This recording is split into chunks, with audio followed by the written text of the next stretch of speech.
Start Network is here. Hold no punches! I'm real revolutionary right now. Support this man, Black Media. He makes sure that our stories are told. Thank you for being the voice of Black America, Roland. Stay black. I love y'all. All momentum we have now, we have to keep this going. The video looks phenomenal. See, there's a difference between Black Star Network and Black-owned media and something like CNN. You can't be Black-owned media and be scared. It's time to be smart. Bring your eyeballs home. You dig?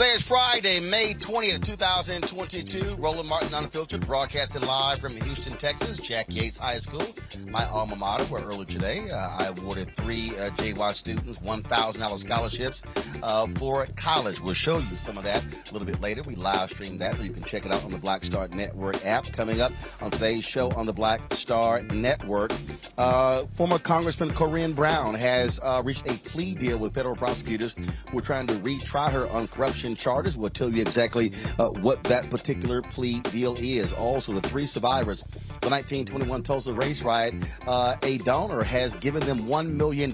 They have been frustrated that they have not been able to get justice when it comes to getting compensation, reparations for that racist white domestic terror attack 101 years ago. Next week, there's been unveiling here in Houston by Harris County Commissioner Rodney Ellis of a statue of George Floyd. He will drop by to chat with us. We'll also talk with Jelana Jones, who was recently installed as Texas State Representative. She's also running for the position. We'll talk about politics here in Houston, but also in the state. Republicans, of course, running roughshod all over this state, especially when it comes to voting rights. Also on today's show, a professor out of Florida has been reinstated after they made racist remarks in the wake of the death of George Floyd. We'll tell you exactly what that is all about, and we'll also talk about other news of the day, including Jenny Thomas, the wife of Clarence Thomas. We know that she tried to get Arizona legislators to overturn the result of the election. Why in the hell has Clarence Thomas not been impeached? We'll discuss that. And Larry Ellison, the billionaire from Oracle, also was very much involved in trying to overturn the results of the election. A lot of stuff coming out regarding January 6th and how these traitors were trying to overthrow the election. All of that and more coming up on Roland Martin Unfiltered on the Black Star Network. It's time to bring the funk. Let's go. He's got it. Whatever the miss, he's on it. Whatever it is, he's got the scoop, the fact, the find. And when it breaks, he's right on time and it's rolling. Best believe he's knowing. Putting it down from sports to news to politics. With entertainment just for kicks, he's rolling. It's on go, roll, y'all. It's Roland Martin, yeah. Rolling with Roland now. He's funk, he's fresh, he's real, the best, you know he's Roland Martin now.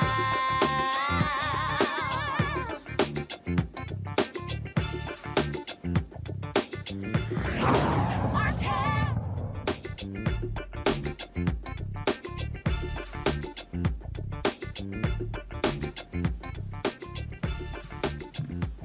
All right, folks, we are here in Houston, my hometown, Yakes High School, my alma mater, that of my parents as well. We're a little bit earlier today. I presented 3 scholarships that we started last year, and so we're glad to be here. What you're seeing right now, of course, is the mural in front of Yakes High School that was installed last year on behalf of or in tribute to George Floyd. We'll tell you more about a tribute that's going to be happening next week on the 2nd anniversary of his death in Minneapolis. Now, let's talk about, of course, what we've been dealing with all across the country. Of course, that is the the white domestic terror attack in Buffalo that has impacted so many different people. Yesterday, the House actually moved on a domestic terror bill. And I want to talk about that because, you know, there's a lot of people out there who were whining and complaining, talking about how the Asians got a bill when, in fact, it wasn't an Asian hate crime bill. That COVID-19 Hate Act actually helped anybody dealing with hate crimes. But this bill has been passed by the House in the wake of Saturday's massacre in Buffalo. Joining us right now is New York Congresswoman Yvette Clarke. Glad to have her back here on Roland Martin Unfiltered. Congresswoman Clarke, this bill now goes to the United States Senate. So can you explain to people, because, you know, I get these people, Congresswoman, and I'm sure you hear them, and they're like, oh, we need bills specific to black people. And people are always citing that hate crimes bill, COVID-19, because it referenced attacks against Asians, but it was not an Asian hate crime bill. It actually applied to anybody impacted with hate crimes. And so talk about this particular bill that was been passed by the House, goes to the Senate, that deals with domestic terrorism in the wake of the, of course, the tragic shooting of 10 people in Buffalo. Well, first of all, thank you for having me, Roland. It's great to be with you again. And let me just say this. One of the challenges we have faced as a Congress is the fact that there have been no real movement to classify hate crimes as domestic terrorism, that these neo-Nazi groups and the white supremacist organizations were being coddled, if you will, under Republican leadership, and they would thwart every effort that we made in the House of Representatives to really drill down and get the Department of Homeland Security to elevate those groups and all of the attacks that have been taking place as domestic terrorism. We have finally reached that point in the House of Representatives. We had the votes among the Democrats in the House, and we've moved that bill forward. Too many lives have been lost. We can go back to the parishioners of Mother Emanuel Church. We can talk about the folks that were killed in the synagogue attacks. And there have just been numerous hate crimes that targeted specifically protected groups in our civil society, minority populations. And we've finally crossed that hurdle, giving the Department of Homeland Security the authorities they need to really drill down, identify these organizations, monitor their activities, and protect the American people from domestic terrorism.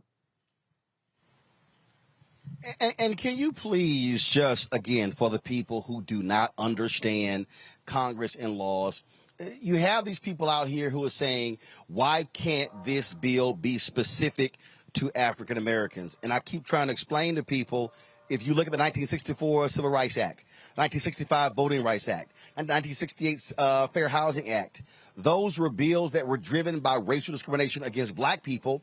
But the way Congress writes laws apply to all Americans. Absolutely. I think you've adequately explained it. But let me say this to our folks. I know that there's a yearning out there because we're all hurting, that the nation through the federal government acknowledge the unique experiences of people of African descent who are targeted by virtue of our race and our unique history in this country. However, what we recognize is that terrorism, domestic terrorism, is focused on a number of grievances. What we've tied to this is the whole notion of replacement theory, which is what was part of the ethos of, unfortunately, this young man that drove 200 miles to Buffalo, New York, to seek out Black people. So we need to be able to keep our eye on the prize. And that is making sure that these terrorist organizations, white supremacists, neo-Nazis, that will operationalize their hatred are unable to get their missions off and kill and maim in the way they have been doing, unfettered by not having legislation in place to really, like I said, go after these organizations. And that's what we were able to accomplish in the House of Representatives yesterday. And what people don't understand is that what this does is it gives federal law enforcement additional tools to go after these groups. Part of the problem that you did not have the designation, it limited what the FBI and the Department of Homeland Security was able to do, because when we talk about terrorism in the United States, that only meant foreign terrorism. It did not address domestic terrorism. Absolutely, absolutely, Roland. And that was by design. Like I said, we have been hearing testimony in the Homeland Security Committee for years now. But while the Republicans have been in the majority, they've done everything in their power to thwart this designation, which quite frankly makes them complicit with all of the hatred that has been generated, that has been operationalized into murder and mayhem. And so, we took it upon ourselves yesterday to move this legislation to the United States Senate. It is now up to your listeners, our communities, to impress upon the Senate the importance of getting this bill passed and into law. That's going to be a high hurdle because we've got some folks, again, who have been complicit and sympathetic to these domestic terrorist organizations. We can tie it to some of what we witnessed on January 6th and along the continuum of the Charlottesville march. And it's just been incident after incident after incident, and it's time for us to act. And we need to hold our elected representatives, our elected officials accountable for denouncing this radical right-wing murder spree that has been taking place in the United States of America. And let me say this, it's very clear to me when you see 200 members of the Republican Party in the House of Representatives vote against this legislation yesterday, that they need to really do some soul searching within that party, because they are fomenting the racial hatred, the bigotry, and like I said, the operationalizing of that hatred into real acts that kill, maim, and destroy families and communities. And we can't have that. We just can't have that. All right. You were not here to talk about this here, but while you are here, we got to talk about what the hell is happening in your state with the demolishing of these black congressional districts. Congressman Hakeem Jeffries and you and others have been speaking out against this, forcing black members of Congress to run against each other. I'm sorry, don't Democrats run this state? What the hell is happening in New York? Let me tell you, if I had the answer to that, Roland, we would not be in this circumstance right now. What I can say is that, unfortunately, all of the work that had been done under the Voting Rights Act has been, in one fell swoop, dismantled. They have cracked and fractured historic core communities of African descent that had come together to elect representatives that come from their lived experiences, that can speak to the challenges that we face in our communities. And I'll give you an example. The community of Bedford-Stuyvesant, which is a community that's known nationally, has been split into three different congressional districts. That is unconstitutional. At the end of the day, our state constitution compels whomever draws the lines in a reapportionment year to make sure that those core communities are kept intact. And across the board, across the city of New York, and even into upstate New York, we see a violation of that. And that can't stand. We will not be disenfranchised by a court or by a special master.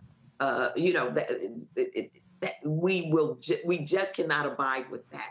And so the battle is on. I don't care, Democrat, Republican, we are Americans, and we expect to have our communities protected, respected, and the value of their franchise should be just as valuable and equitable as any other community in the city, in the state, and in this nation. And so what is taking place in the state of New York is a total travesty, and we're going to fight this tooth and nail.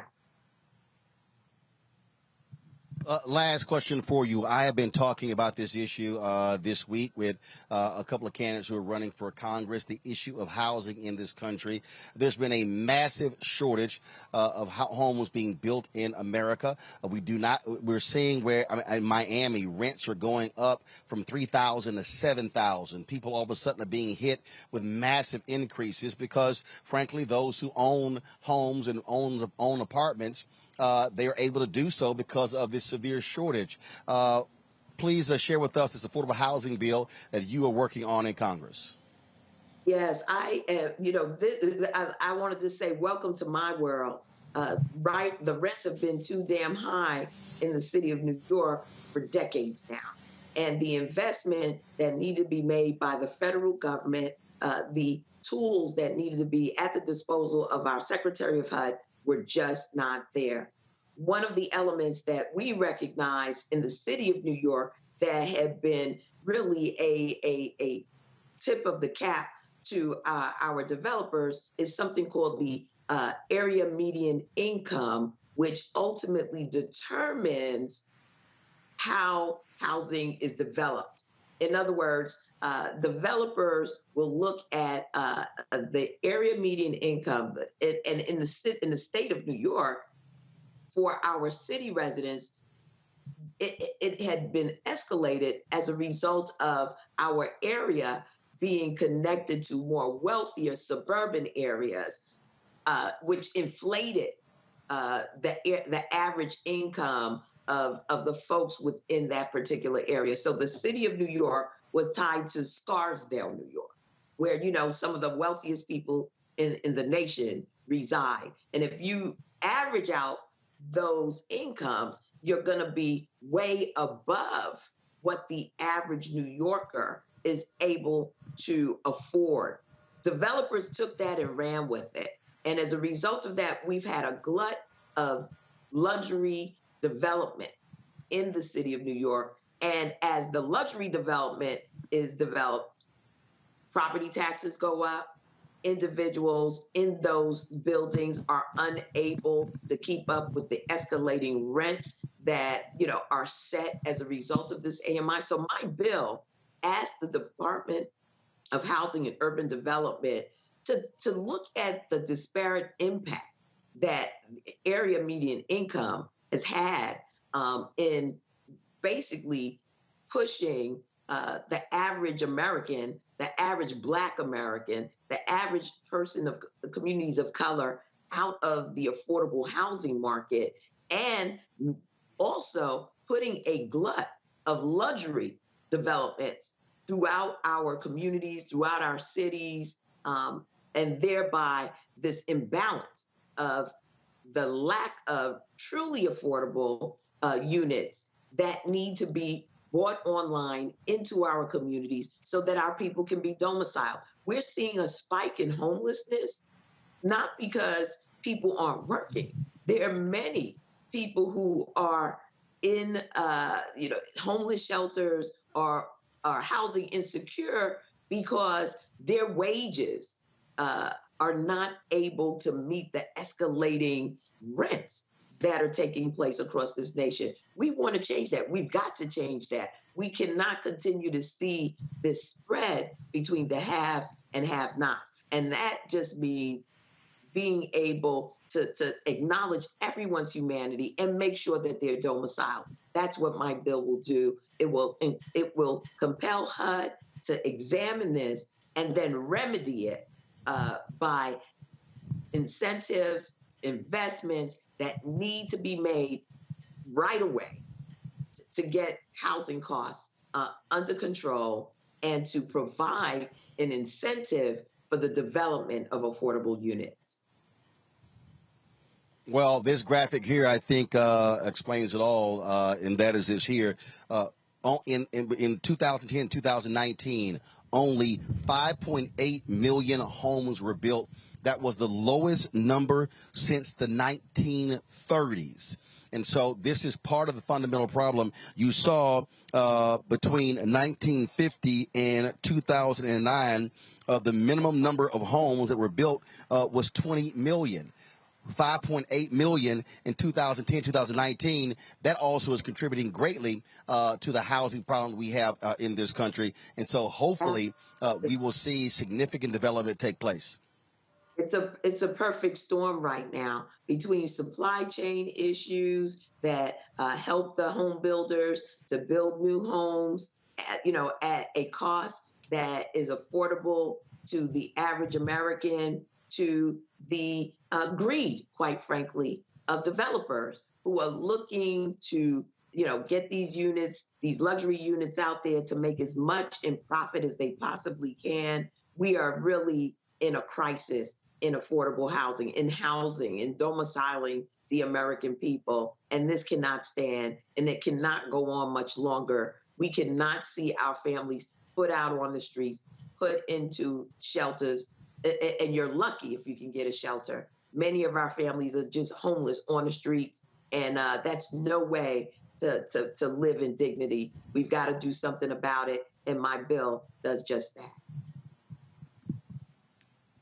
All right, Congresswoman Yvette Clarke, we still appreciate it. Thanks a lot. Thank you for having me. And I know it's great to be home in Houston. Good to see you again, Roland. Take good care. I appreciate it. Thank you so very much. I appreciate it.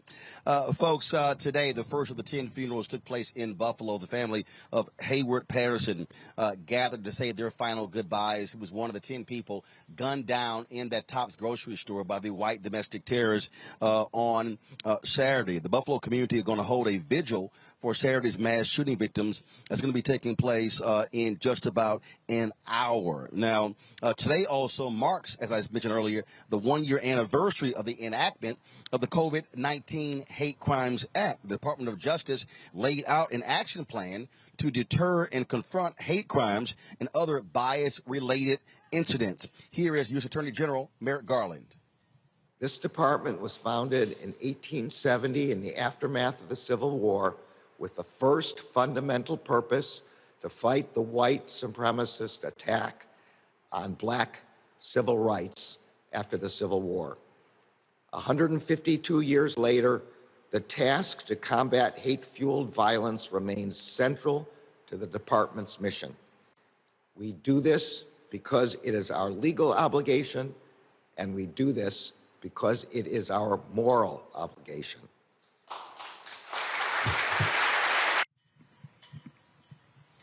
Also today, several civil rights organizations met with AG Merrick Garland with regards to hate crimes and the attacks on African Americans all across this country. Let's go to my panel. Joining us is Kelly Bethea, a communications strategist, Matt Manning, civil rights attorney. We'll also be joined by Michael Imhotep, host of the African History Network show.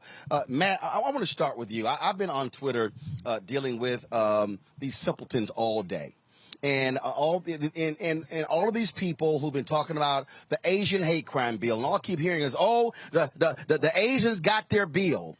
And if you actually read the bill, you will see that it does reference Asian hate crimes, but the bill is not specific to Asian Americans. It's not specific to the AAPI community. In fact, I even got somebody sitting here whining and complaining because there's a member of Congress who talked about getting $30 million in the bill to go to community groups to deal with hate crimes. And they're like, well, can that money go to black people? And I'm like, yes, the federal grant money can go to any community group who applies for it. And what's crazy to me is listening to these people who are complaining like, oh, why can't the bill be specific to us? Because it isn't.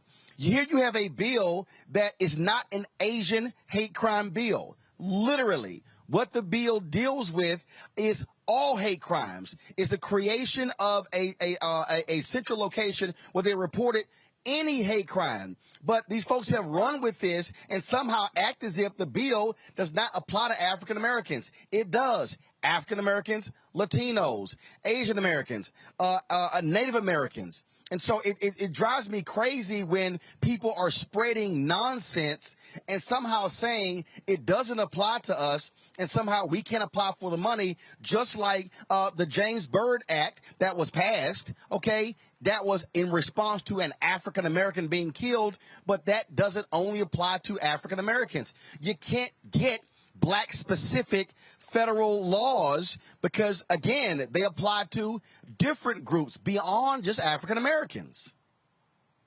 I understand the sentiment, particularly because the law came about at a time that the media was really focusing on the hate crimes that were being perpetrated on the AAPI community. So I understand people, at least theoretically, thinking that that's the only impetus behind it. But I think you said it masterfully.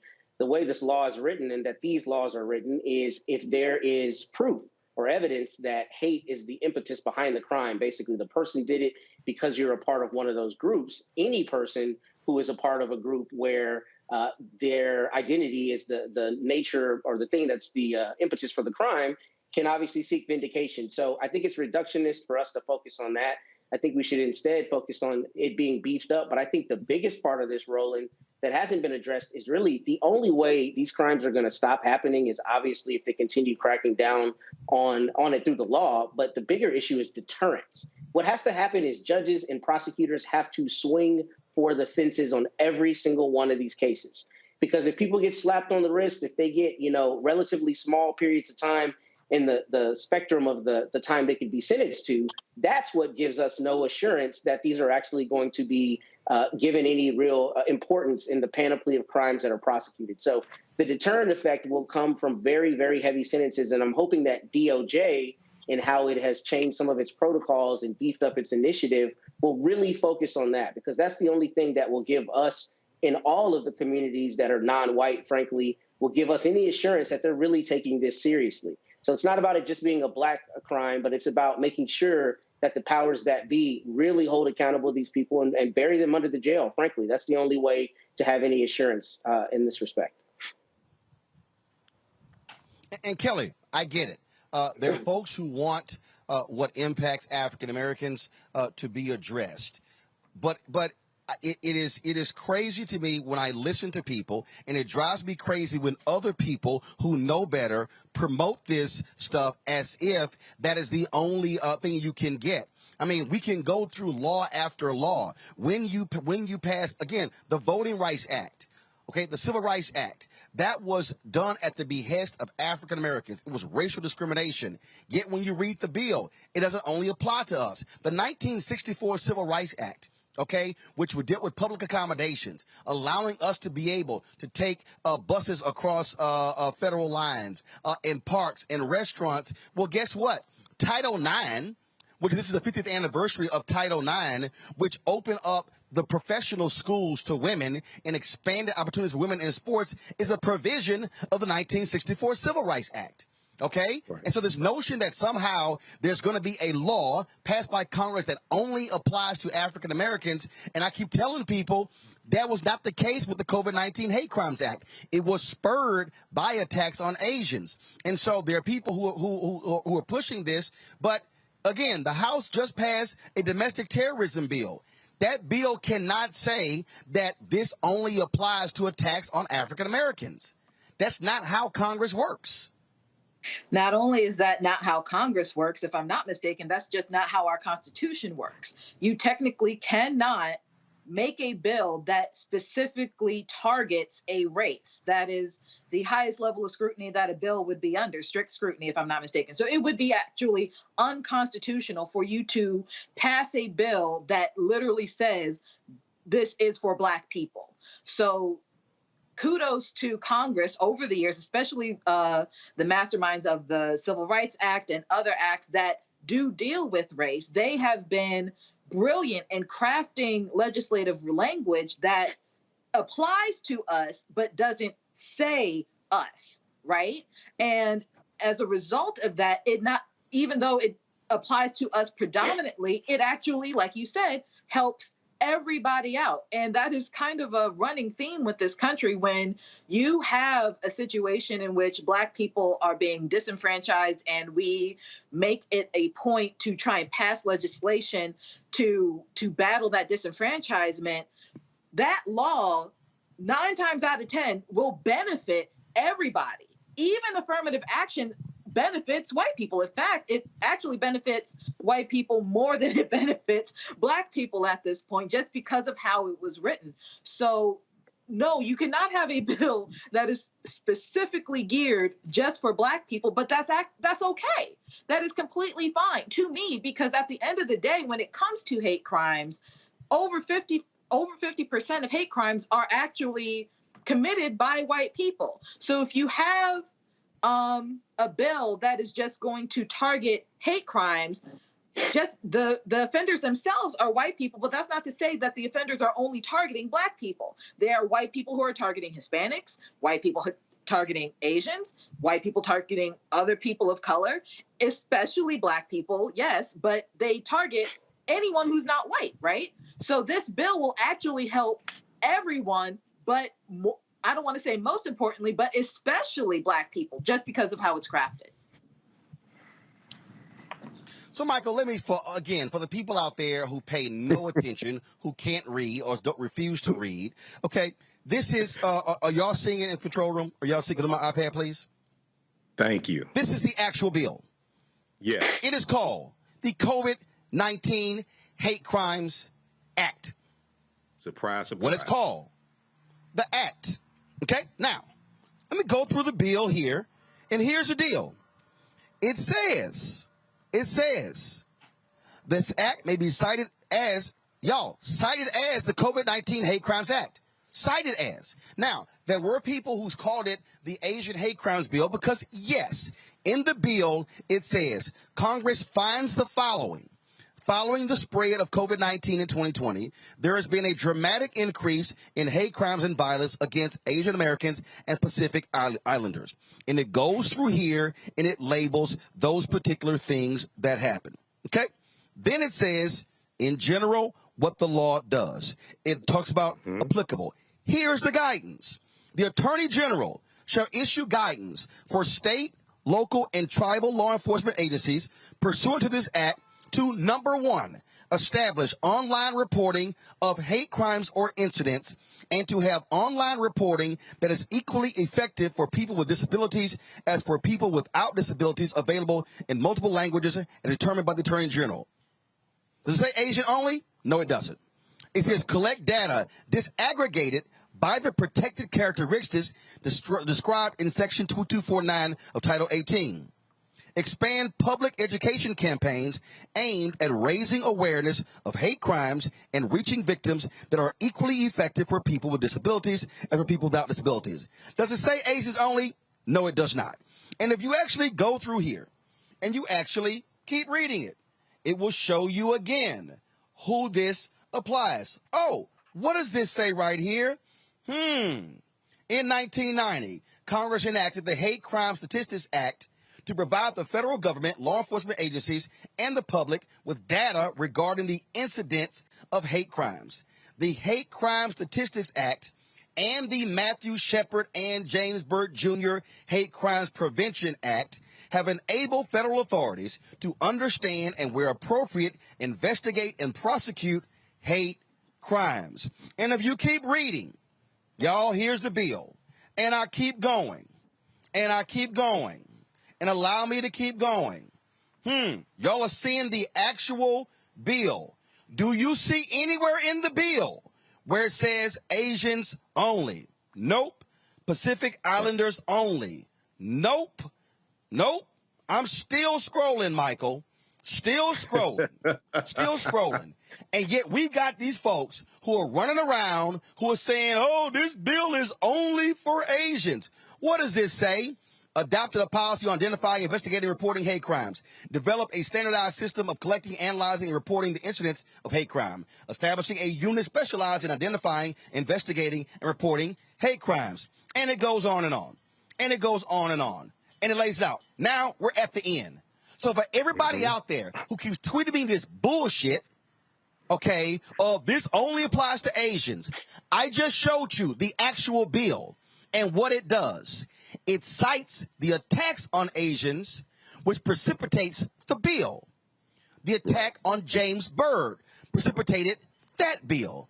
The attack on Matthew Shepard precipitated that bill. So can we please stop this ridiculous act of, oh, this only applies to Asians. And then all you fools who say, oh, the money that was allocated, we can't apply for it. Yes, we can. All you got to do is apply? Well, so Roland, okay, so I've gone through that bill also on the African History Network show. I'm glad you showed that. That's at congress.gov. Everybody needs to go to congress.gov. That's one of the most powerful websites there is, because this is where you go, one, to actually read what's in the bills, so you can stop listening to these simple Simon ass people on social media who have absolutely no clue what they're talking about, who are just lying to you and pimping you. Number one. Two, you can actually see who voted for the bills and who voted against the bills. So if you're a member of the House of Representatives and you're 2 members of the U.S. Senate keep overwhelmingly voting for bills that you advocate for, why the hell would you let them get voted out of office? If you're 2 members of the U.S. Senate or 1 or 2 members of the Senate and you're a member of the House of Representatives keep voting against bills that you advocate for, you need to organize and vote their asses out of office. But this goes even deeper, Roland. Number one, you're correct. The name of the bill is the COVID-19 Hate Crimes Act. It only applies to COVID-19 related hate crimes. It does not apply to race-related hate crimes. That's another thing that people don't understand. If you actually read the text of the bill, not only does it apply to any race or ethnicity, it only applies to COVID-19 related hate crimes and not race-related hate crimes. This is something else that these backward-ass people get wrong because they don't read. Now, if we look at the bill, the Domestic Terrorism Prevention Act, which just passed the House of Representatives, I think it was Wednesday. I talked about this on the African History Network show. That bill passed 222 to 203. 203 Republicans in the House of Representatives voted against the Domestic Terrorism Prevention Act that came back up as a result of the Buffalo, New York shooting where 10 African Americans were killed. Only one Republican voted for the bill. Representative, go ahead. Let's explain, Michael, let's explain why. That so-called Asian hate crime bill, if you actually read it, it ain't a lot in it. It's not. It's weak. It's really a bill about reporting. Okay? Yes. So people like, ooh, they swiftly passed it. Well, why do you think they swiftly passed it? Because it ain't nothing in it. Now, the bill they just passed actually has a lot more teeth in it and deals with it. And then, of course, and then all the people, ooh, some fool, Uncle Roro working hard for the Democrats. No, dumbass, I'm working hard for black people. Because here's the deal. The bill that's passed has an impact on black people. Now, if you saw you simple Simons out there, if y'all want to see them play this game, you can see, here's the game they're playing, Michael. They ain't passed nothing for us. Then they pass a bill dealing with domestic terrorism. Oh, well, you just sitting here speaking for the Democratic Party. Well, who the hell just passed the bill? Well, let's go even deeper, You just Roland. said how many Republicans voted against it. 203. 203. So but here's my whole deal. It's 2 parties. It's 2 parties. Who the hell gonna vote for or against? So if somebody say, oh, you're tired of the Democrats, did they pass the bill? These are the same simple Simon Negroes who go, the CBC, they ain't doing nothing. They got this bill passed. Now it goes to the Senate. There's a lot. Not what you whining about. See, you can't satisfy these folk because all they got to want to do is whine about something as opposed to this was a bill passed in the wake of the Buffalo shooting. Exactly. What's today, Friday? The bill was passed yesterday. That means it was passed 5 days after the shooting. How long did the Voting Rights Act take? And the Civil Rights Act, the Fair Housing Act? It took 9 years for the Voting Rights Act. It took 9 years for the Voting Rights Act. I can't deal with these people who refuse to understand how Congress works. This is why we got to have Schoolhouse Rock 2.0 and 3.0 for these simple Simons who get on social media and spread lies and get folks riled up. They ain't doing nothing for us, but the Asians got a bill when hell, it didn't even only apply to Asians. Go ahead. Well, not only that, Roland, we can go even deeper. If people just Google how have the policies of the Biden-Harris administration help African Americans or help black people, the first hit that comes up is a 19-page document at whitehouse.gov that was posted February 28, 2022, that breaks down category by category how the policies of the Biden-Harris administration help the African American community. Everything from I've dealt with this on my show. This is why we have to go through. We do need politics for simple Simon-ass Negroes. We do need that. Because there's a whole lot of them just out here listening to a bunch of dumbasses on social media that have large followings who are just lying to our people and pimping them. Okay, but if you go through that document at whitehouse.gov, another one of the most powerful websites there is, because all this stuff there is at whitehouse.gov, the official website of the White House, it goes through category by category, everything from the American Rescue Plan to the infrastructure bill, the $5.8 billion for HBCUs in 2021, which is a record number of funding that HBCUs have gotten. All this stuff is there. But Roland, it gets even deeper. When you look at, first of all, there were 3 Republican co-sponsors of the Domestic Terrorism Prevention Act. Because of changes that were made, because you had representatives like Cori Bush, progressives like Cori Bush, and other progressives who had a fear that this could then allow the federal government to do more surveillance among African Americans, things like this. There were changes made to the bill to accommodate them. The 3 Republican co-sponsors voted against the bill that they co-sponsored.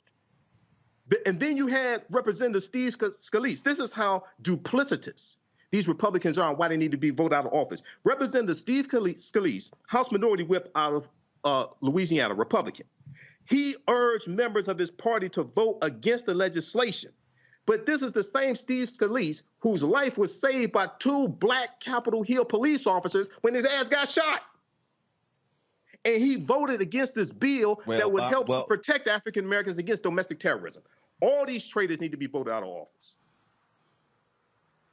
Yeah, I mean, but again, so the reason we do this show is people understand. And so if you're complaining about the domestic terrorism bill that was just passed, clearly you've read nothing. Now we should be focused on making sure these senators get off their behinds and actually move on that particular bill. Got to go to a break, folks. We come back. We're going to talk politics here in Texas with Texas State Rep. We're also going to talk about what's happening with these other races happening around the country. A little bit later, Harris County Commissioner Rodney Ellis is going to join us. It's going to be the unveiling of a statue of George Floyd on Wednesday, the 2nd anniversary of his death at a park here in Houston as well. We're also going to talk about that traitor, talk about a domestic terrorist, Jenny Thomas, the wife of Supreme Court Justice Clarence Thomas. Now we know she was even more involved trying to overturn the election, and he still is sitting his ass up there voting on issues that his wife was involved in. Not only should he simply be dismissed, why is he not being impeached? So there's a lot of stuff we want to talk about on Roland Martin Unfiltered, broadcasting on the Black Star Network. Back in a moment.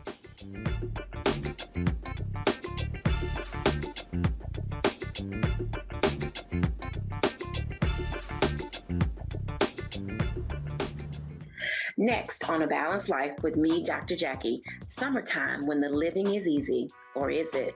Summer vacations, class reunions, kids in summer camp, all fun, but stressful. You need to get into a summer mindset and have a plan. Oh yes, our panel gives us their favorite summer planning hacks. On the next A Balanced Life with Dr. Jackie here at Black Star Network. Pull up a chair, take your seat. The Black Tape with me, Dr. Greg Carr, here on the Black Star Network. Every week, we'll take a deeper dive into the world we're living in. Join the conversation only on the Black Star Network. Carl Payne pretended to be Roland Martin. Holla! You are watching Roland Martin, and I'm on his show today, and it's what? Huh? You should have some cue cards. Hey, what's up, y'all? It's your boy Jacob Lattimore, and you're now watching Roland Martin right now.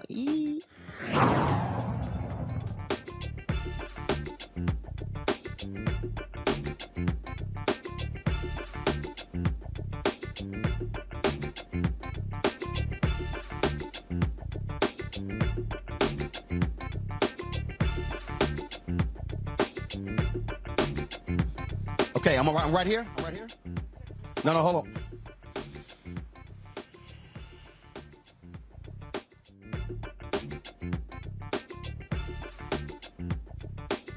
All right, folks.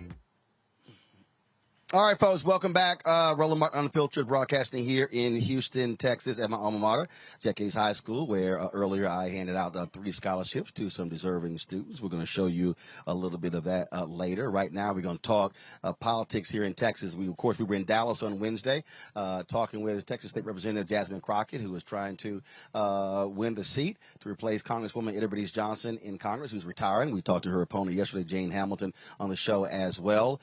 So those congressional congressional races, but you also have runoffs taking place on Tuesday, state races, local races. We're always talking about that, and so we're talking to a couple of candidates right now. Joining us right now is Jelanda Jones, Kim McTory. Now, so Jelanda, explain that. So first of all, you used to be on the city council and the school board. So you were telling me you running for state rep, but you just got appointed. What the hell are you talking about? First of all, I did not get appointed. I actually was elected. Okay. In the May 7th special election. Got it. I am the state representative for House District 147. So there was a special election, May 17th, to complete the May 7th. May 7th to complete the rest of the term. Yes. But this is the primary to go to for the November to win a full term. Yes. Got it. Yes. Okay. Got so, it. All so right. I'm asking people to reelect me. Okay. All right. Well, see, look, when you on the phone, like, I said, just come by, and then you can explain all that when you come. I'm like, you trying to tell me all real quickly.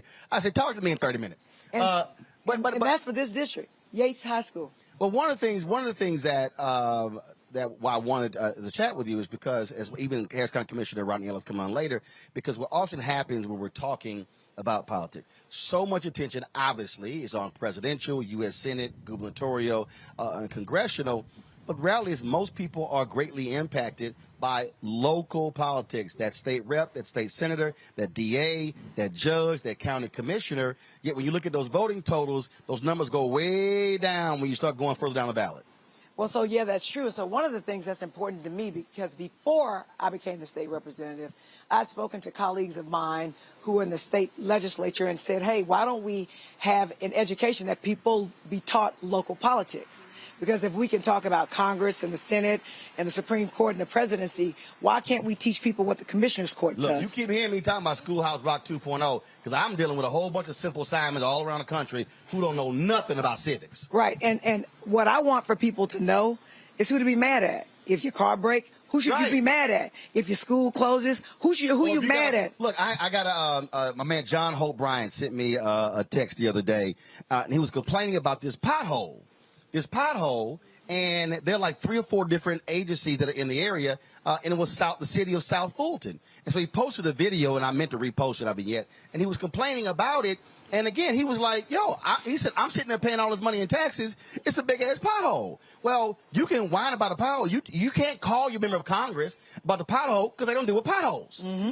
So people don't know that. And I learned that on city council, people complain about school board stuff. At school board, people complain about the state stuff. And you're like, so I don't deal with that. Right. And then they're mad at you because you don't. And so I believe that locally in Texas, every high school student should leave school knowing who does what and who they should be mad at. Well, especially when you mandate in Texas 7th grade Texas history.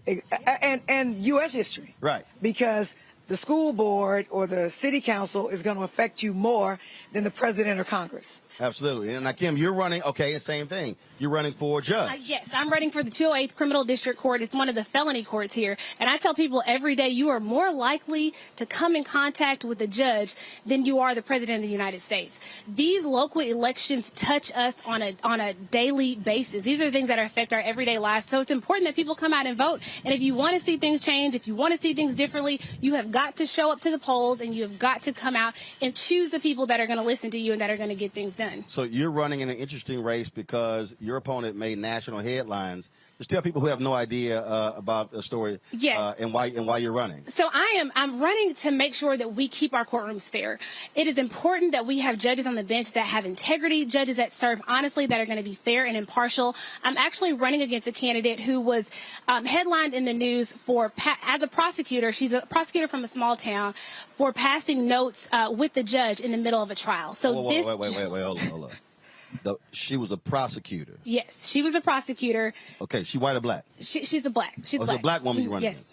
So is she already on the bench, or y'all going for We are both. The incumbent is no longer in the race, and so her and I are both going for the same bench. So this sister was a prosecutor and was passing notes with the judge during the trial. So the judge passes her a note to give her advice on what to do during this trial. The judge was advising the prosecutor. Yes. Now, I ain't go to law school, but I don't watch enough Law and Order to know ain't no way in hell that's right.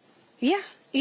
And so this person now wants to be a judge. Yes. And in this county that she's never practiced in, and I have consistently been here showing up for the people of Harris County as a former prosecutor and as a criminal defense attorney. And it was important to me to have practice on both sides, just to have a better understanding of both perspectives, and just so that I could bring a fair and balanced perspective. And so it is important that we have judges that are going to have integrity. And if you have judges that are acting in this manner as a prosecutor, what can we expect from them from the bench? And that's the kind of stuff that people don't understand. Again, we're talking about elections, something like that. You're sitting here thinking, hey, I got a case, the judge is fair or supposed to be fair. Then you later found out they're trading notes with the prosecutor. That person on the other side ain't got no shot. Yeah, that's true. And that's why, and sort of the same thing. If you're talking about, on the state rep side, when it comes to the things that are happening in the community, again, we go back to, okay, if it's a park, if it's a speed bump, if it's a regulation, if it's funding for a community center or whatever, people are sitting here walking around going, okay, I have no idea who I should be talking to. And the reason this is huge for me, look, my mom and dad were founders of a civic club. So I experienced, when I was 7, 8, 9, 10, having to go with them. My mom was one of the 3 co-chairs of the Metropolitan Organization, going down to Austin for rallies and stuff. So I saw at 10, 11, and 12 what local politics was about, what community politics was about, and how stuff actually got done. You know what makes me sad, Roland? I'm from 3rd Ward, you from 3rd Ward. I grew up in Clinton Park. You know what you did, but you went to Yakes. But because of School of Communications. Right, but you understand the history of 3rd Ward. Yeah. Right? And so what bothers me is we have been disadvantaged, like they've not paid attention to us, now they pay attention to us. Representative Coleman understood, because he was elected, that people were trying to take land in 3rd Ward and gentrify the neighborhood. So he was able to accumulate land through a TERS and a management district so that we could keep 3rd Ward affordable for people like us. One of the things that's disappointed me the most is people are asking me, what are you going to do with that land? Because they want to gentrify 3rd Ward. Not, when are you going to get more grocery stores in 3rd Ward so we can have access to fresh fruits and vegetables? When are you going to help us get access to health care? Because we don't have health care. Right? And so, the people on the other side, all they care about is the land that the state rep. But also, when you say the other side, that sometimes includes black people. Well, so these are black people. Folks are trying to make money. Yes, exactly. And for the people who are watching and listening, I mean, I just want you to understand, because you're hearing 3rd Ward. Okay, so this is what I got to realize. Literally, Anthony, turn that camera right there. Literally, y'all, that's the University of Houston. Like, right there. That is the University of Houston. In Texas Southern. Okay, so that's like, y'all can that building right there is one of their athletic facilities. Yes. So literally right across the street from Yakes is the University of Houston. Now, what's behind us, or actually right across the street, we don't have a shot of it, but is Texas Southern University. Now, I can literally, if I move a different spot, I can literally see downtown. So we're right next to downtown. So what was interesting, as a sister who just opened a medical clinic called the Honeycomb Clinic, and I'm going to show the video on our show Monday or Tuesday. And I was talking to this one woman. She said, "Greater 3rd Ward." I said, "Oh, hell no, it's 3rd Ward." I said, "Don't come with that Greater 3rd Ward and shit," because what happens is, that whole point about gentrifying, then I'm seeing signs called Midtown. I'm like, y'all, that's 3rd Ward. It's 3rd Ward. I'm like, can y'all stop? Even though we right across the freeway, this 3rd Ward. But the freeway didn't used to be there. Right. That's what I'm saying. And so what people don't understand, the reality is this has been one of the most successful, poor and successful black communities. Black politics came out of 3rd Ward, economics, protests. All of that came out of here. And so you're talking about all of a sudden the encroaching, and all of a sudden these 3 and 4 and 500 and 600,000 $1 million plus homes all of a sudden cropping up. And the reality is, we're not able to be able to afford to live here. We can't. Somebody got to make sure that we're not being pushed out. That person is me, because my opponent is a realtor and sells $1 million homes in 3rd Ward, and so many people they can't afford their property taxes anymore. So they are being pushed out. And when I'm elected, I'm already elected. When I'm reelected, I'm not going to allow that to happen. So people, just because somebody is our skin folk, does not mean that they are our kinfolk. And I'll leave it at that. So we need people to tell the truth. If people are doing unethical things when they're not elected, like not filing reports, because transparency is important. You want to know what people doing with their money, where they got it from, who they owe. When you're not filing your filings on time, when you're not putting things on your ethics reports, that tells you if you're doing that and you're not elected, what's going to happen when you are elected. And I think that's important. And some people will say, oh, you shouldn't say that. No. What you need to know is what people are doing behind closed doors, because it does matter. So, but I'm from Third Ward, and they're not about to come take over Third Ward. I'm not going to allow gentrification without fighting against it. And Kim, the thing that that you're dealing with, and then again, people have to understand, we've seen this huge push across the country, more progressive DAs and judges. Well, here in this county, the police unions got pissed off and began to back all of these prosecutors who did not like bail reform here in Houston. And so they went after many of those incumbents and beat a number of them. And that's also, again, that people have to understand. Folk thought, oh, we got bail reform, we got the right people in, but no, there are folks who want to repeal that, and so we got to make sure that we don't lose ground that we just earned. There's been a huge push in the rhetoric of high crime, and it's taken us back a little bit from all of the progress that we've made with bail reform. Everyone deserves to be safe. Public safety is always a legitimate concern. However, it's important that we balance public safety with due process. We have to make sure that we keep our communities safe without forsaking due process and without forsaking fairness, equality, and equal application of the law. There's a way to do that, but you have to have the right people on the bench, and you have to have the right judges there that are going to be fair, that are going to be compassionate, and that are going to follow the law and work to get things done for the people. All right, then. Look, we appreciate it. Y'all keep swinging, and again, hopefully people will understand that, look, all politics is local, and if you sit this thing out, then all of a sudden when you're like, oh, why can't we get this done?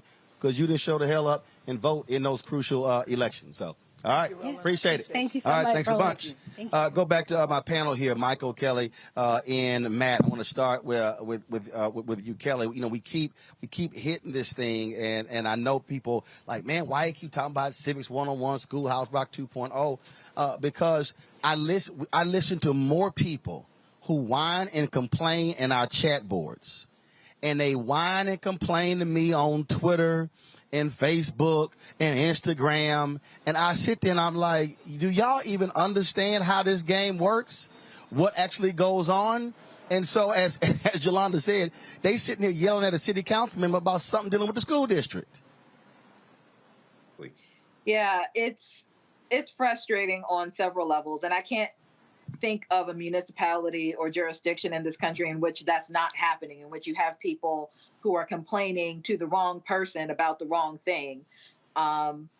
People just need to do better and be better. The fact that we are in this age of information, that, you know, knowledge that we couldn't even conceive of being accessible is literally at our fingertips by way of a phone or a laptop.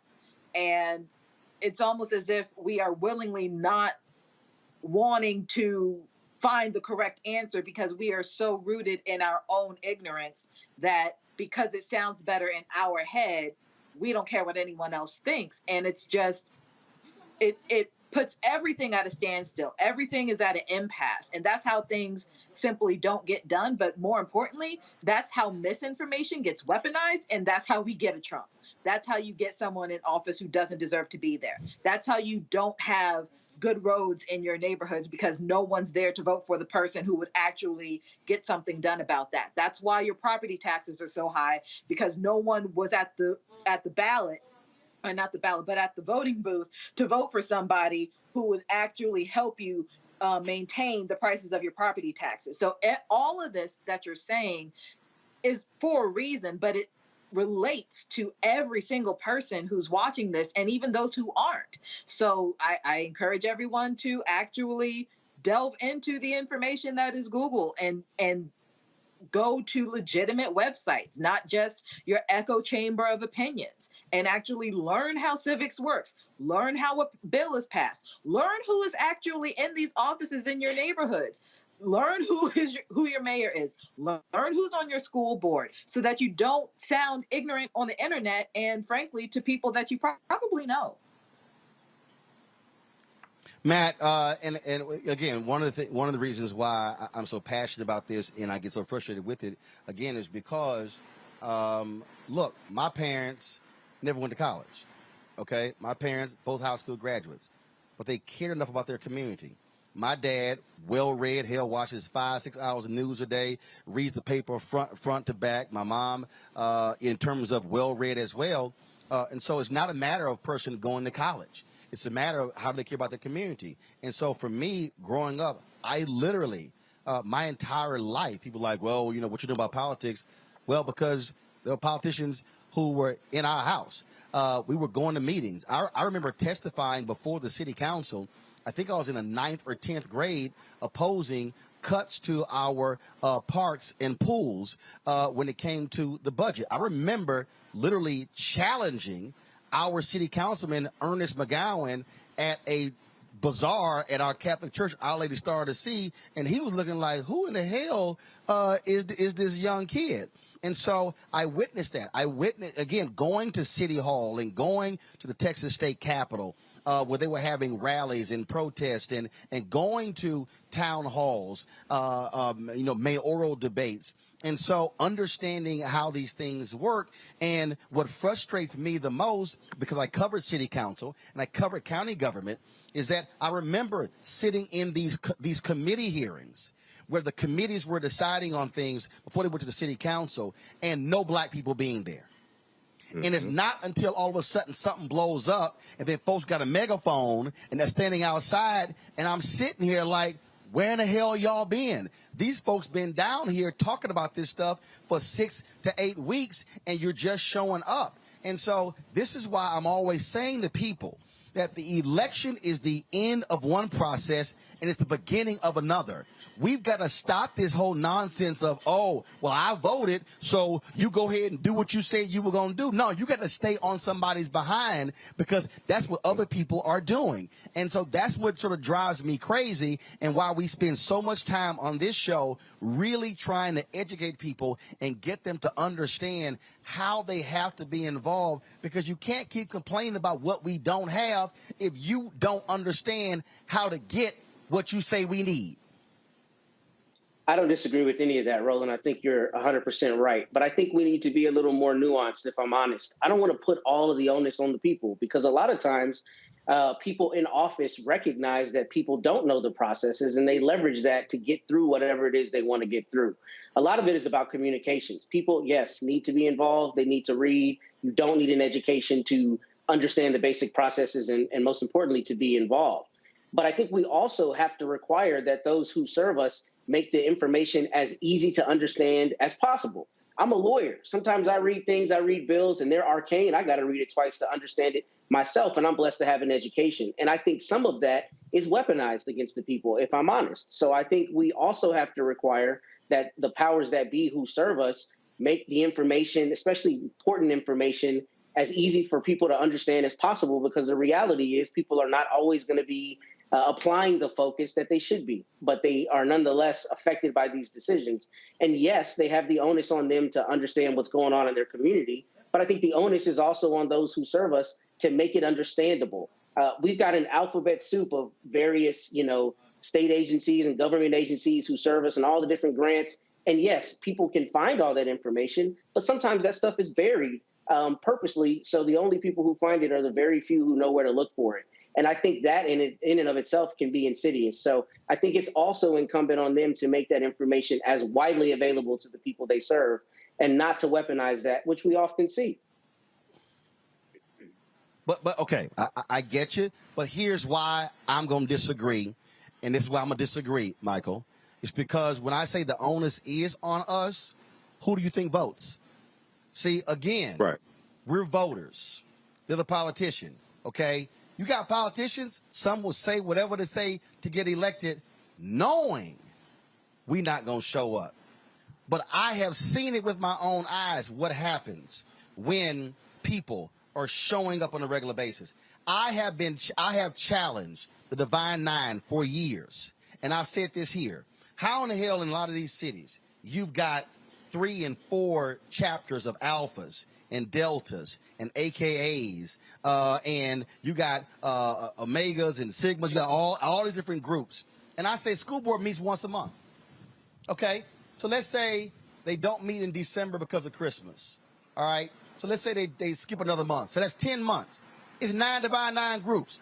What do you think happens if all of a sudden, if 1 month, 100 dudes show up in purple and gold? Then the next month, 200 women in red and white. Then the next month, 100 dudes or 200 dudes in black and old gold. Then the next month, 200-300 women in pink and green show up. All of a sudden, every month, you're going to have some school board members like, did anybody tell me what the hell? We didn't get the memo? Like, what's going on?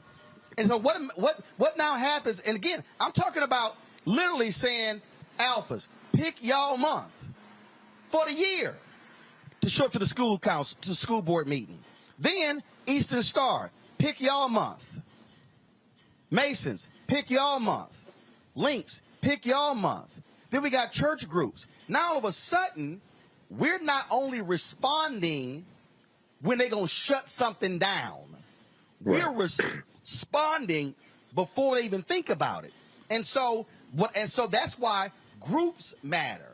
This is why we must join organizations where they are sending people, to your point, Matt, who are getting the information, who are breaking it down, who are explaining what's going to go, okay, now I understand. What's going to be the impact of this bond election on our area? Oh, the bond election, they're going to build a new school. Well, what is it going to entail? So we have bond elections, Michael, and very few people vote.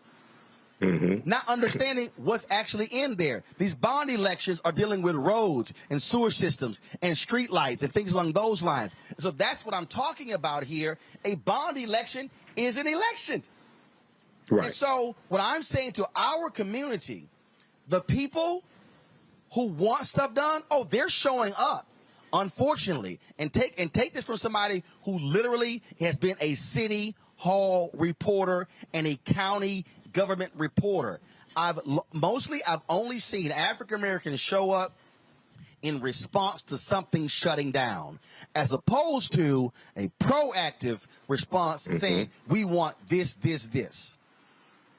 Yeah, Roland, and one of the reasons why that takes place is because most of us don't understand how government works, whether it's federal, state, county, or city government. So we're always responding to a crisis. We're always responding to a fire. And one of the, when you look at a lot of the protests that take place and protesting against police brutality or things like this, it's like, okay, do you realize that everything that you are protesting about involves politics? Politics is the legal distribution of scarce wealth, power, and resources, and the writing of laws, statutes, ordinances, amendments, and treaties, their adoption, interpretation, and enforcement. So if you want changes to the police department, you want changes to policing, you want people to have set up a line for non-emergency, you want a mental health expert to come out as opposed to police, things like that. You have to have the right people, you have to vote the right people in place into political office to actually make those changes. And a lot of times our people, confuse activity with productivity and just deal with protesting, but don't understand the steps that are needed to actually bring into fruition what it is that they say that they want. So this is why we have to understand politics from city to county to state, federal government, because everything that we complain about, everything we call into these radio shows, I do radio here in Detroit, 9:10 a.m. WFDF, everything we call in the radio shows all day long, 99% of that we complain about deals with politics. Okay, and if we understood this and understood the law, and first read the U.S. Constitution, because most Americans don't understand the U.S. Constitution. Once we understand law, then we understand how to leverage our economics to enforce our political agenda, and then we could change this very quickly. Again, I'm just trying to get people to understand what's going on here. All right, folks, got to go to a break. Hey, you're watching on YouTube right now. Y'all hit the like button. We should easily be at 1,000 likes. If you're watching on Facebook, you should be hitting the like button, the share button as well. And, of course, we want to see you. You're on the Black Star Network. Be sure to comment. All right, folks, we're going to go to a break. Be sure to download the Black Star Network app. Apple phone, Android phone, Apple TV, Android TV, Roku, Amazon Fire TV, Xbox One, Samsung Smart TV. Please support our Bring the Funk fan club. Your dollars allow us to be able to travel. Look, nobody brought me here, okay? Nobody sponsored this trip. Nobody is paying us. And so your dollars allow for us to be able to come here and talk to people who are running for office and do things along those lines. That's why we are here. So please join our Bring the Funk fan club. Send your check or money orders to P.O. Box 57196, Washington, D.C. 20037-0196. The Cash App is $RM Unfiltered. PayPal is R Martin Unfiltered. Venmo is RM Unfiltered. Zelle is Roland at RolandSMartin.com. Roland at RolandMartinUnfiltered.com. And I'm going to tell you right now, look, there's a lot of people out there who are talking a lot of nonsense, but they ain't out here doing what we're doing. They claim to be black media. They claim to be new black media. They claim to be legacy black media, but they ain't covering the stories that we care about. That's what we're doing, honest and unfiltered. So we certainly appreciate all of you here. We come back. We're going to talk about Jenny Thomas and how she has been trying to get these Republicans in Arizona to overthrow the 2020 election. Why is her husband still on the Supreme Court? Still voting on issues dealing with that. Plus, we'll talk to Harris County Commissioner Rodney Ellis about a big tribute happening on Wednesday here in Houston on the 2nd anniversary of the death of George Floyd. You're watching Roland Martin Unfiltered right here on the Black Star Network, live from Jack Yates High School in Houston.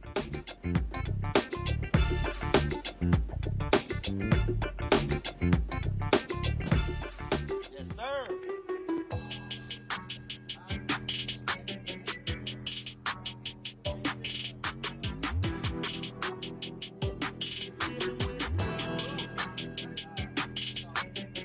Hey fam, Patrol Grooming is a black-owned men's grooming company that delivers on this promise every day to men everywhere. Everything we do, every product we make is designed to help you to present your best self. It's a promise they've kept since 1991 when they first introduced the Bump Patrol brand, the #1 men's product for a smooth, bump-free shave and silky skin. Millions of customers count on their exceptional skincare products, which can be found at more than 30,000 retail stores in more than 50 countries around the world. Now you can have exceptional beard and skincare products that are as unique as you. Fellas, as we prepare to head back out into the world as COVID restrictions are being lifted, it's time to get our groove back. You can visit patrolgrooming.com to order a Patrol Grooming Box and do this. Use the discount code #Roland30. That's #ROLAND30 for a 30% discount at the checkout. We appreciate Patrol Grooming being a partner with us here at Roland Martin Unfiltered and the Black Star Network. Hi, I'm LD Barge. Hey, yo, Peace World. What's going on? It's the Love King of R&B, Raheem Devon, and you're watching Roland Martin Unfiltered. Then I went to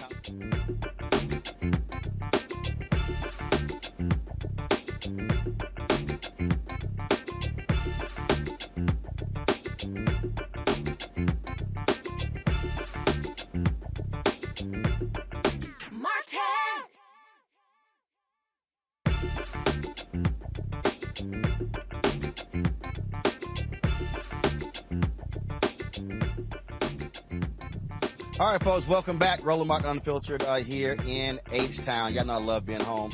Nice breeze. It's not hot because y'all know I'm sick and tired of Washington, D.C. being like 48, 55, 56. I need heat. I'm black, okay? I need like 85, 90 so I can play golf all the time. So my next guest, y'all, last time he was with us, of course, he had his biking outfit on. He's always riding his bike in and around H-Town. A huge bicycling enthusiast, former state senator, now Harris County Commissioner, Rodney Ellis. Rodney, always good to see you. Roland, it's good to have you back home and at Jack Yates. Yes, sir. Yes, sir. You couldn't get into Worthing, but you did fine. Well, you know, look, I can't look. Worthing is sort of like why with the Texas A&M, because that little school in Austin is like going to high school twice. That's right. That's right. But hey, don't knock it though. Just remember, I started. Well, my uncle taught at Worthing. I started across the street at Texas Southern. My uncle taught at Worthing. Who did? Who's your uncle? Jewel Martin. I didn't know. Yes. Yeah, Mr. Martin was your. Taught for 3 decades. Oh yeah. Yep. Didn't he do photography? No, he was what was he, math or something like that? I don't know how it was math because I didn't understand math. But he did a lot of the interscholastic stuff, like with the debate team. He did a lot of stuff. All that. Mentoring us, particularly All people like me. All that. So, yeah. So Good to have you back home now. He had the patience for teaching, not me. That wasn't going to happen. I put a kid in a locker. That's not going to happen. I want to give you a little bit of history just so you know. The first president of Texas Southern, Texas State University for Negroes, when it was established in 1947, was A.E. Norton, who came out. He was the highest ranking black in the Houston Independent School District. He had a master's degree from California, I think USC. And it made him the acting president of Texas Southern. And then once the school of Texas State University for Negroes for a couple of years. And then he went back into administration and ended up at Worthing High School for a long time. Well, it's interesting. I was talking. Anthony was with me, and he was asking me about when we were driving around, and we were talking about University of Houston. He's like, "Man, TSU right here." I said, "Yeah." I said, "Because we couldn't go to the white schools. That's why they created TSU." Well, yeah, Scott was the dividing line. You know, historically, and one school could not cross the street to the other one. Now, with time, that has changed somewhat, but Texas Southern is actually older, because it was established in 1947. So make the argument, and I'm so proud of U of H. It's one of the more diverse campuses around, but a lot of neglect was left here by what was created in 1947. Hey, but some great stories came out of Texas Southern. Barbara Jordan, Mickey Leland, Craig Washington, Rodney Ellis. We've done okay. Done okay. Let's talk about Wednesday. Wednesday is going to be the second anniversary of the death of George Floyd. Y'all can roll that video. Was out in front of us, in front of Yates High School. It's one of the street murals dedicated to George Floyd. It's number 88 jersey. They painted this on the street. We see these sort of Black Lives Matters murals happening all across the country as well. And in here, the football field behind us was also dedicated. George Floyd Field is on as well. And so there's going to be a statue dedication? We're going to unveil a statue. It was donated by Danette Davis, who's a TSU graduate. The piece was produced by Isom, artist who lives in Austin, now from Houston, black woman. It'll be a spectacular piece. It'll be at Tom Bass Park, only because I had dental work. Everybody knows from Houston. Now, he doesn't know because he's from Maryland. But if you're from Houston, you know Tom Bass Park is at 15108 Cullen. It'll be 7 p.m. next Wednesday night, which is the second anniversary of his death. There'll be a small private gathering earlier with the family, with the mayor, police chief, the sheriff, Congresswoman Sheila Jackson-Lee, Congressman Al Green. I'll be there. A good number of judges, elected officials, to meet with the family privately. You know, it does get a little hot here. And it just worked best for the mayor's schedule to come there and be with all of us, with Mayor Turner and the family, to do it about a little early. I won't say when because that event is private. Inside the community center, there's a beautiful John Biggers mural that was commissioned by then County Commissioner Tom Bass.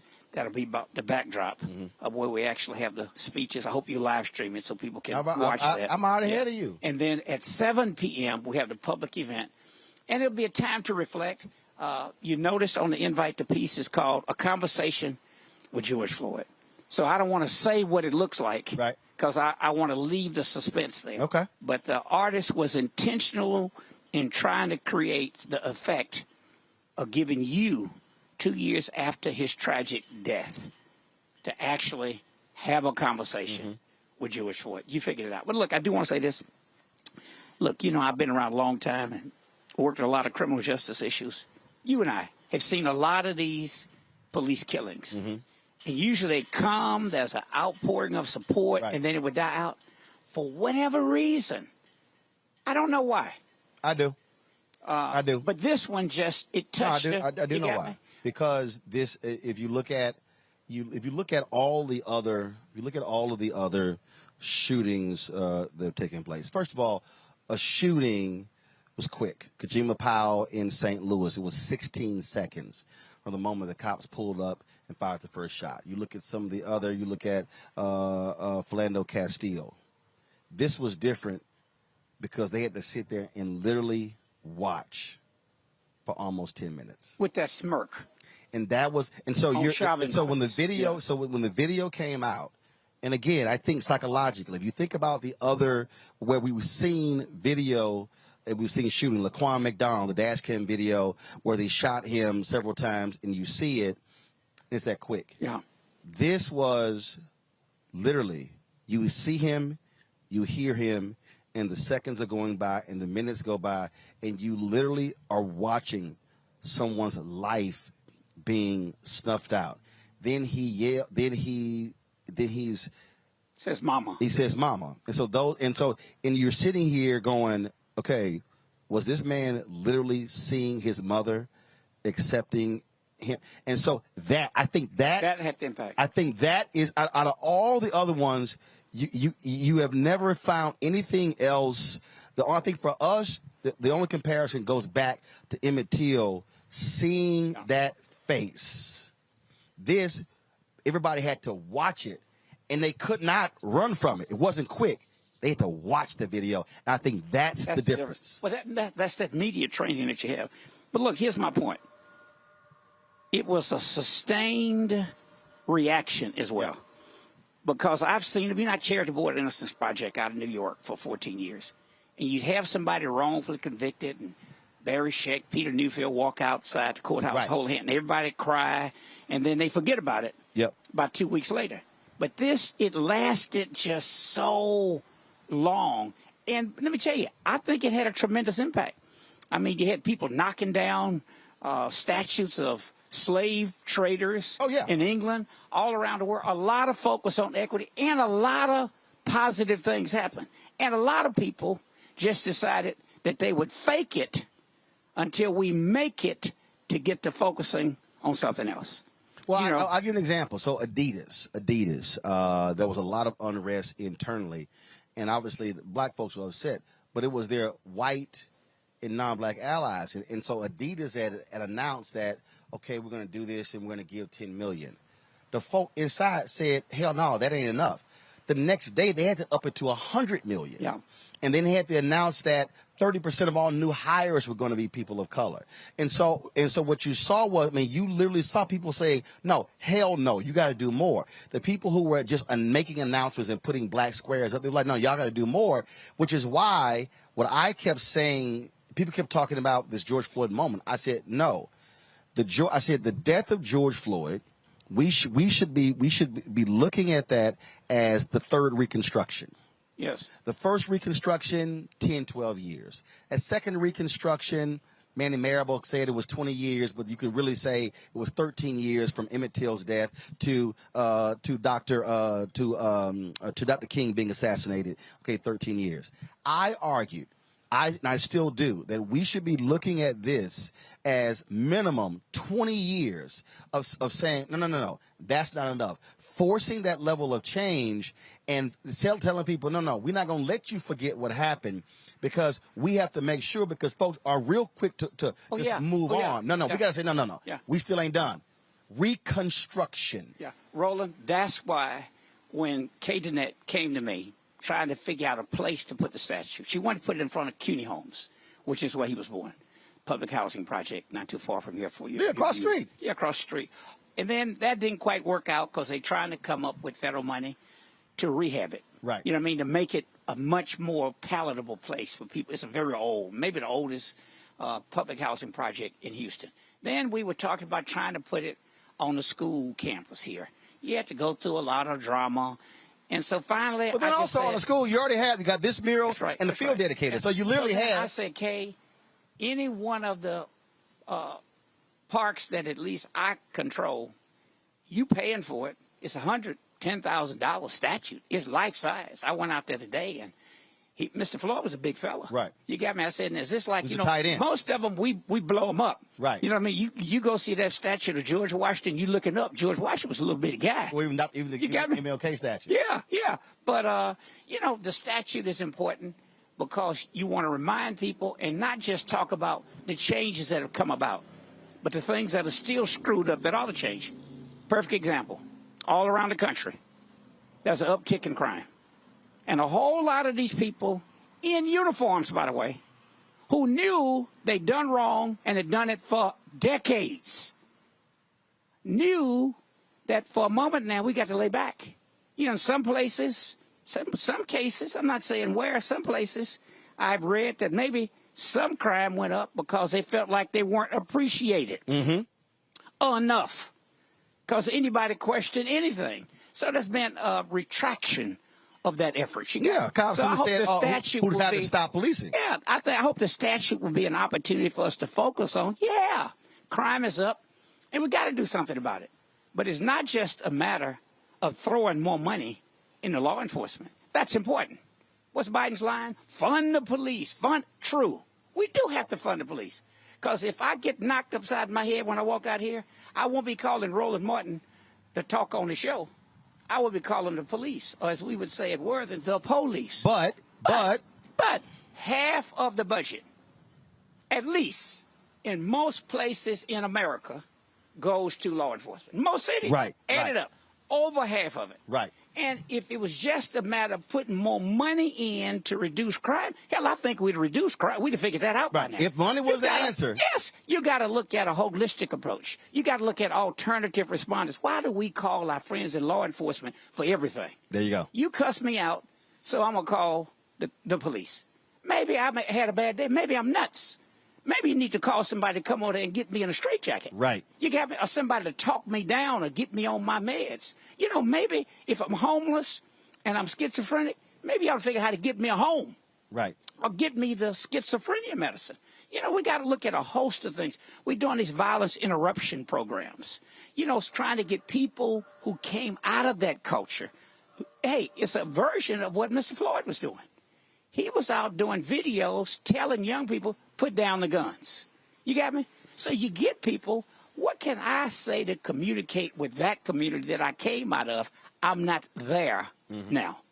So you got to spend some resources, some training on violence interruption programs. And every county jail or city jail in America ought to not be the largest public health facility in that town. But anyway, don't get me going. I got to ask you this real quick. We are in Texas. We are dealing with elections. You got runoffs coming up.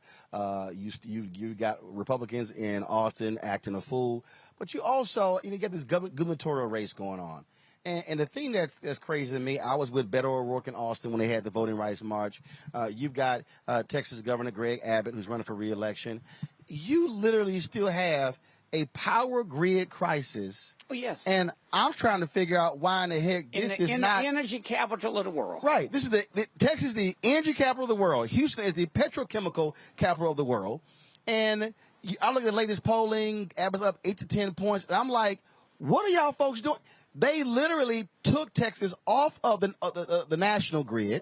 And then my mom is texting me, they're telling us we got to put our AC on 78 or 80 because of power shortages. And I'm like, how are you keeping the fools who put us in this situation still in charge? Yeah. How about this? Not only because for your show, I want to show off to your guy here from Maryland and let him know we can wear suits in the summer. It's called linen, but it's hot. But look, think about this. You know, the weather here it was okay this morning. 6 o'clock in the morning. Right. You can get out and walk by 9. You better stop walking. You know what I mean? Or start talking, call somebody to get you. I did on that bike. 6 o'clock, it's just like that. It's fine again. But look, it used to be like 3 months of bad weather. Now it's about 4 months of hell. That's climate change. You got me? But who would have thought in Houston, who's known for a lot of things, a winter freeze is not one? There are consequences to elections. That was Clinton's line. Consequences to elections. You get what you vote for. So you put folks in, even before Trump hijacked the grand old party, that was a time, look, I'm a Democrat, but that was a time it really was a grand old party. I'm not making a partisan comment. I point out, hey, some of my my most significant role models were Republicans. So were yours. Frederick Douglass, Harriet Tubman, They were Lincoln Republicans, so you got me? Right. But look, you got Trump, who's driven them crazy, but Texas was already crazy. That far right element, who win on the basis of a little soundbite. Don't focus on policy. Sometime I remember once the Lieutenant Governor Bob Bullock, remember him told me, Rodney, any fool can pass a tax cut. You got me? Now, it takes real substance to tell people, you want better schools, you got to pay for them.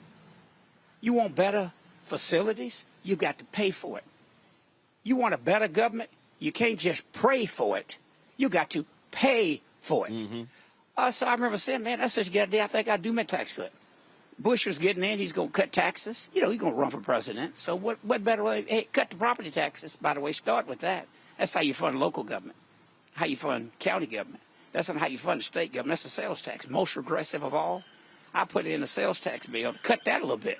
Well, all hell broke loose because poor people pay a disproportionate share of it. But look, we got a weak power grid because we didn't invest in it. Right. You know, it's a source of pride. We Texas. We bold. We got our own grid. You had your own freeze. You got me? And folks died. Record number of people died. You know, how about this flood? You know, most of these auto emissions, y'all joke with me on my bike. Did you know, in this city, a third of the trips that we take in our car are less than 3 miles. Another 20% are less than 5 miles. If you want to lose weight like I'm trying to do, if I have to get on that treatment, that Ozempic, singing that song, I'm trying to lose this weight. Right. I'd be better off if I walked 5 miles in my office, took a shower, and go on to work. You got me? So we got to do something about climate change. We got to change the way we live. We got to change the way we eat. We got to change the way we vote in Texas and around this country. Right. But yeah, I mean, look, I hope I'm doing everything I can to help Beto O'Rourke. It's time for Abbott to go. It was time for Perry to go. I mean, look. And it's time for Patrick to go. It's a pastime. You know, but it's so easy if you just fall for a soundbite, a show trick. Right. It's a joke. It's ridiculous. Well, and people, they're trying to hold on to power. That's what the voter suppression is about. Jim Crow too. They're trying to hold on to power. I just finished this book, Civil Rights Queen.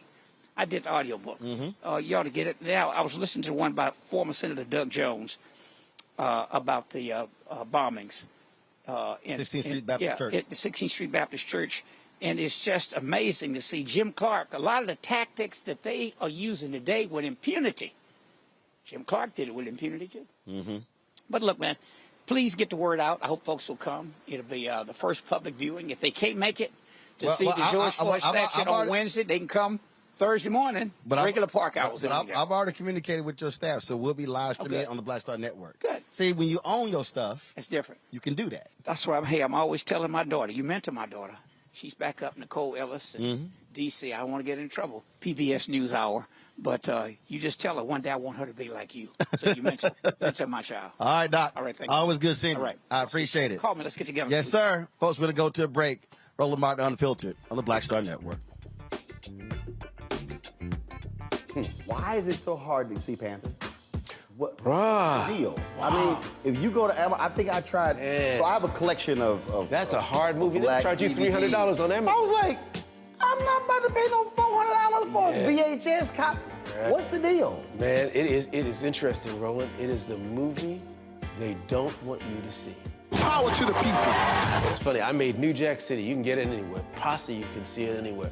But a movie that says that it is not an accident that we medicated the black communities right around the time when they were getting militant, when you had the Panthers starting to organize, the people starting to vote and march on Washington. We let these communities get medicated. In fact, that comes up in The Godfather, you know, where they say, as long as it stays in the black communities. So we asked the question, they tried to ask us questions. I asked them, the reporters when we did, I said, listen, why is it a 13-year-old boy in the hood can find a way to buy a gun, some liquor, or a church, or some crack, and yet you can't find them to arrest those people? You can't arrest that dealer. Why is that?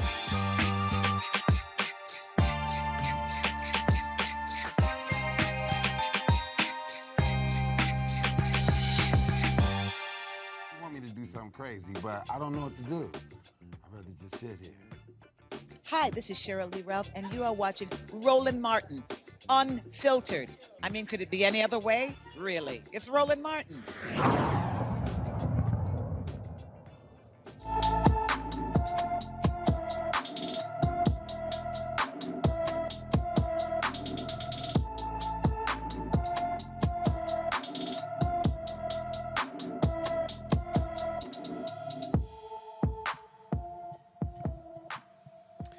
Baltimore City Police are looking for Ania Moore, who hasn't been seen since May 12th. A 13-year-old is 5 feet 2 inches tall, weighs 120 pounds, with black hair and brown eyes. Anyone with information about Ania Moore is urged to call the Baltimore City, Maryland Police Department at 410-396-2525, 410-396-2525.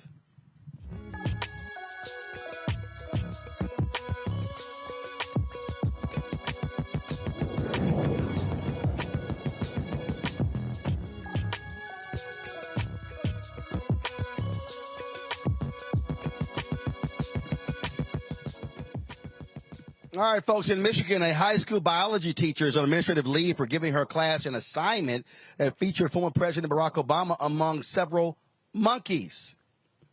Yeah, the assignment given to students at the Roper School in the Detroit suburb of Birmingham as, which of the following are primates? Since then, the school has issued the following statement about the incident. On behalf of Roper School's leadership, we want to acknowledge the disturbing racial offense contained in an assignment with an upper school class last week. The choice to use this piece of curriculum was completely inconsistent with our school's philosophy and mission, and we sincerely apologize for its use and the harm it has caused. While the teacher has taken responsibility and admits the mistake of not properly vetting the resource, we know that that is not enough, and she has been placed on administrative leave until further notice. The Roper School was founded in 1941 by educational pioneers George and Anne-Marie Roper, who, after fleeing Germany to escape Nazi persecution, established our school with the goal of educating children to become thoughtful, humane adults. As a school with a deep commitment to social justice for over 80 years, we must demonstrate greater care in the selection of content designed to guide our students.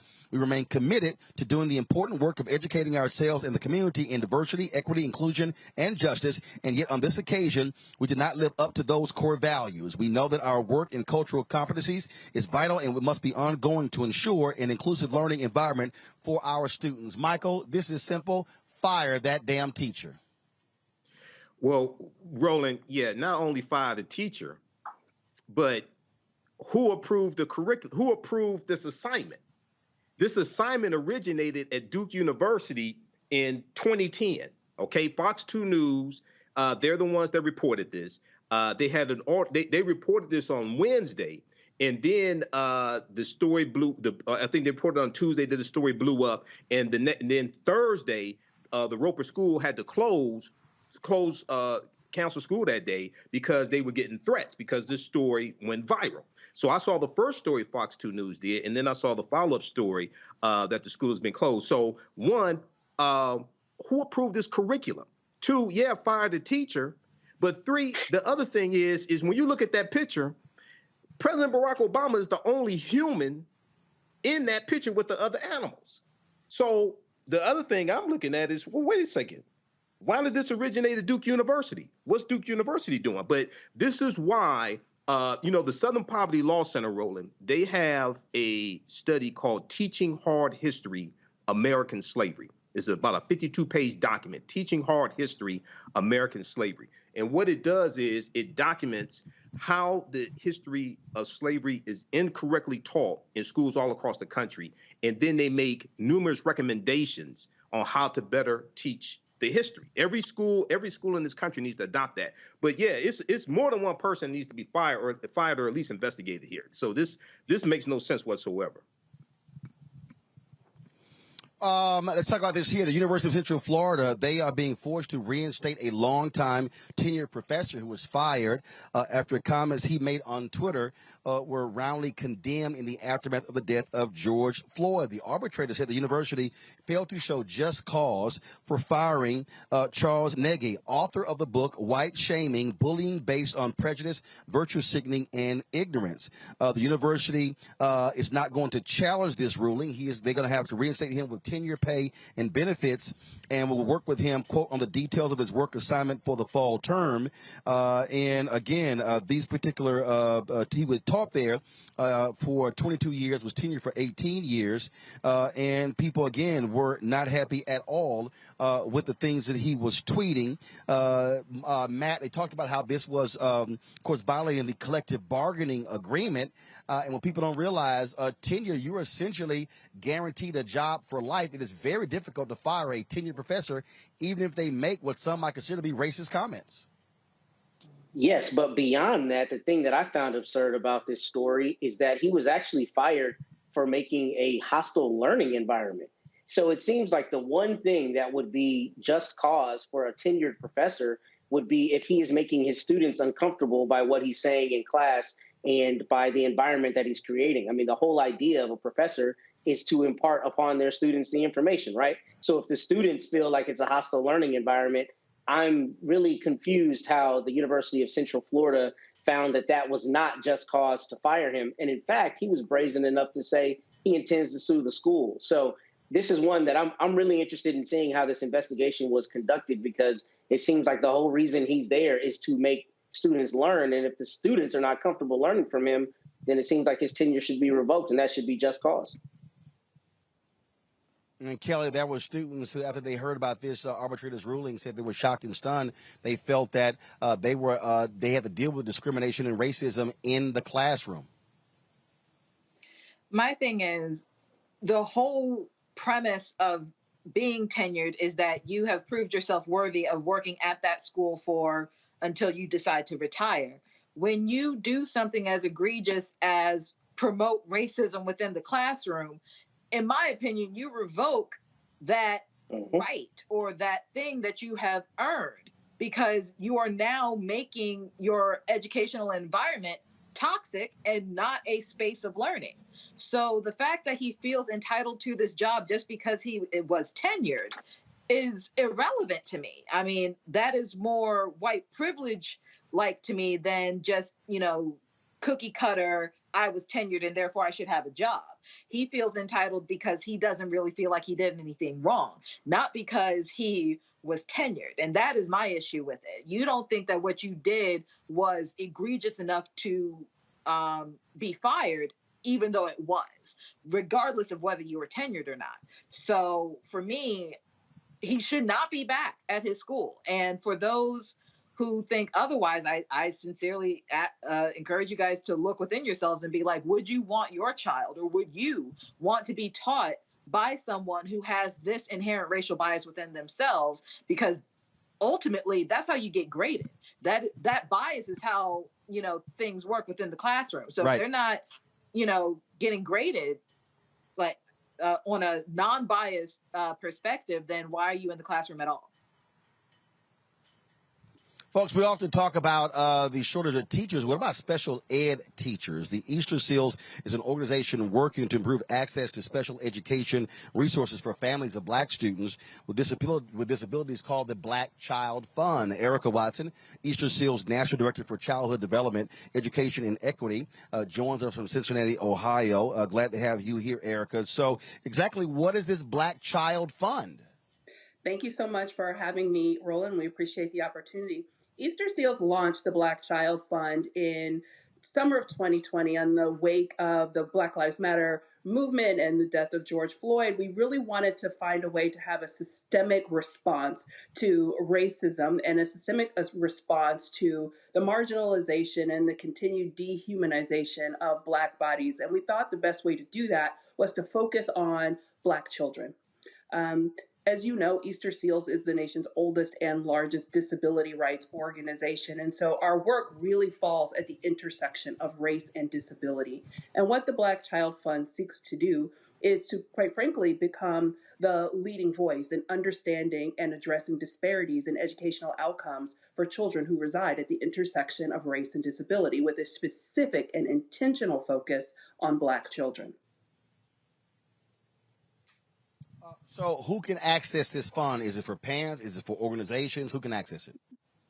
It's a great question. So the Black Child Fund really intends to fund professional development training for special education teachers, as well as non-legally trained special education advocates.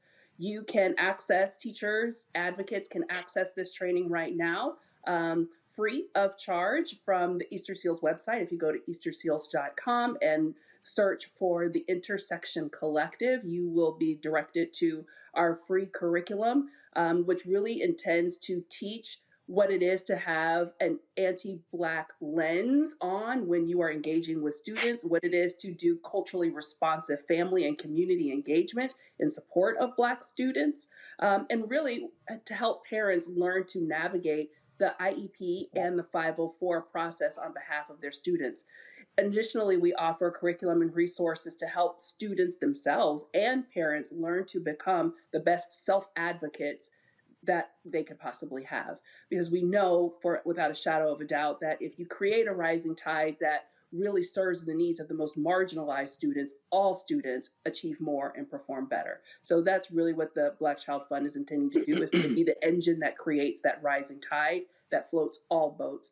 But specifically helping anyone who seeks to educate or service Black children with special education needs do it with a more culturally competent and racially responsive pedagogical lens. All right, then. Well, look, that is critically important. We appreciate the work Easter Seals is doing, and certainly we can never forget about the need for special education teachers when we talk about this shortage around the country. Where can people go to get more information about this Black Fund? You can come visit us online at easterseals.com and search Black Child Fund. You'll find it on our website. You can also take advantage of our social media outlets. We're Easter Seals HQ on Twitter. We are Easter Seals on Facebook, and we are Easter Seals HQ on Instagram.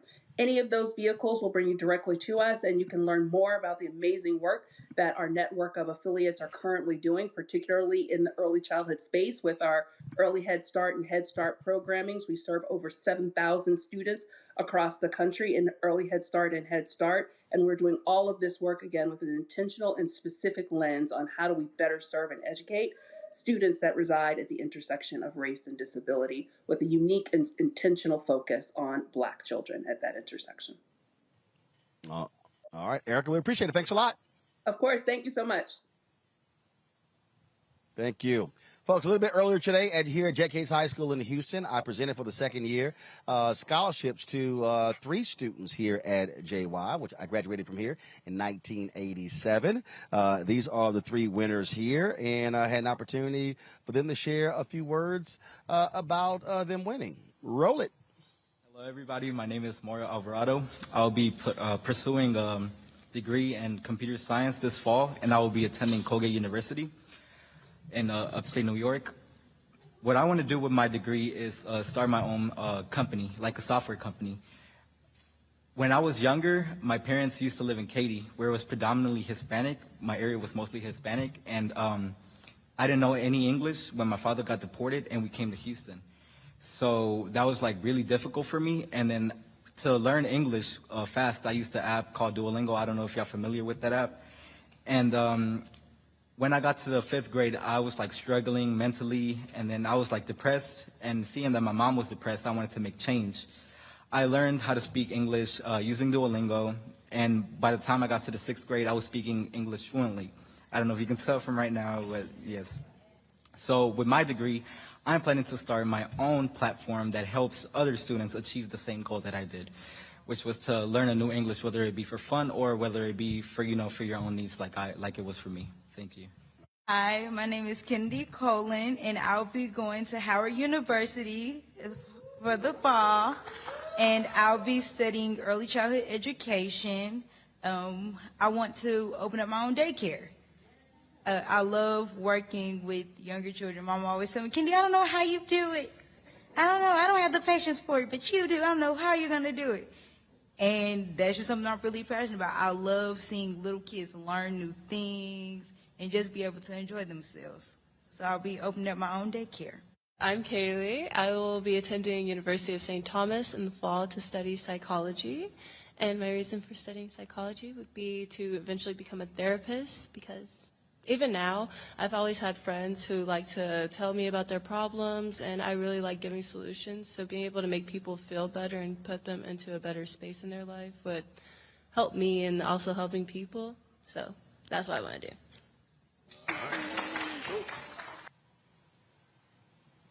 All right, so I want to shout out Principal Tiffany Guillory as well as SOC Coordinator Andrea Brown for their work with the students. And so it's always great to see the next generation and helping them out when it comes to college. I want to thank Michael, Kelly, and Matt for being on today's show. Thank you so very much. But before we go, Carol Gant, our supervising producer, today is Carol's 65th birthday. Okay, I'm just joking. Y'all, get a shot of Carol. Carol, you 64? Oh, I thought you were like 69. Okay, Carol, you 64? Really? Get a shot of Carol, y'all. Carol is waving. Okay, so yeah, y'all. So if anything happens with the show and it gets messed up, blame Carol. Now y'all know what she looks like. Why the rest of y'all waving? Only one person should be waving. That's Carol. Brooke always trying to be on TV. All right, then. So happy birthday, Carol. Hold it down there in the control room there in D.C. So, again, happy birthday. And y'all give Carol a cupcake or something with a candle on it. Did y'all get her a cake or something? Y'all should get her a cake or something. All right, y'all. That's it for us. Carol said she bought them pizza. Boy, that's a trifling staff where her birthday, she got to buy some food. Boy, y'all trifling in there. All right, y'all. That is it for us. I did not get to the Gene Thomas story. We're going to get to that on Monday. We also are going to talk about on Tuesday. We're going to share Monday or Tuesday. Sister, she actually opened up this clinic called the Honeycomb Clinic. I stopped by. She had a grand opening, so we shot some video. And it's a place where black doctors can be able to do services out of there. 9,000 square foot place. We're going to show you that as well. Shout out to my man Marcus Davis, owner of the Breakfast Club. Anthony and I stopped by the other day. Had a great meal. And then I talked to my man Lynn, of course, in the Kia at the Turkey Leg Hut. And so we may swing by over there. See, the problem is we come to Houston, man, they screw up a diet real quick. With all the folks who want a brother to stop by and get a bite to eat. So we'll see. So again, glad to see everybody here. Folks, thank you so very much. Again, we want y'all to support us in what we do. Please download the Black Star Network app so we can hit 50,000 downloads.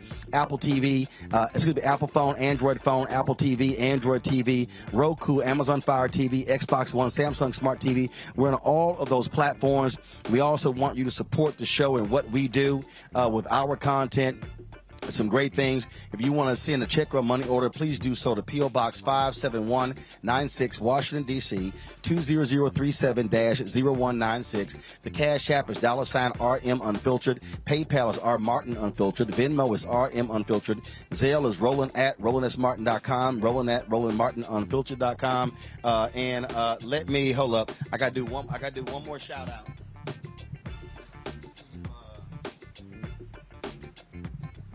Do one more shout out. Y'all hold on. We almost done. Let me see if I can pull this thing up.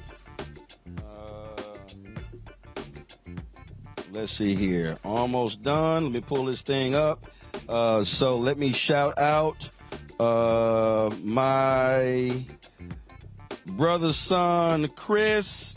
Today, my man Chris had his 8th grade graduation.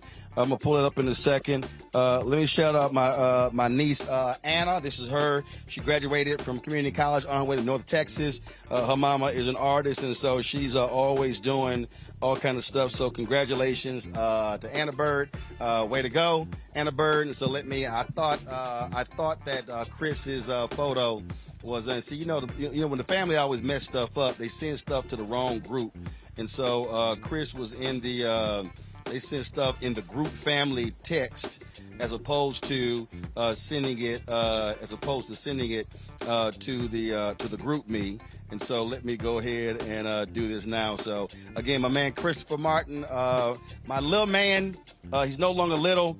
Here he is with his bow tie, 8th grade graduation, going to high school next year. And so I'm about to go to the house and see my man and congratulate him on 8th grade graduation. That's it, y'all. We got to go. I appreciate all the folks here at Jack Yates and HISD allowing us to be able to broadcast from here. One of the things that I said when I was a student here that I always wanted to be able to come back one day Friday and be able to broadcast a live show. This is probably the 5th or 6th time we've done it. We did it a few times when I was at TV1. This is our second time here with Roland Martin Unfiltered, so I certainly appreciate that. And so thank you so very much. We always end the show every Friday, of course, showing you all the people who are contributors to our show. We thank them. Their dollars make it possible for us to do what we do. So thank you so very much, folks. Y'all have an absolutely fabulous weekend. I'll see you on Monday. How?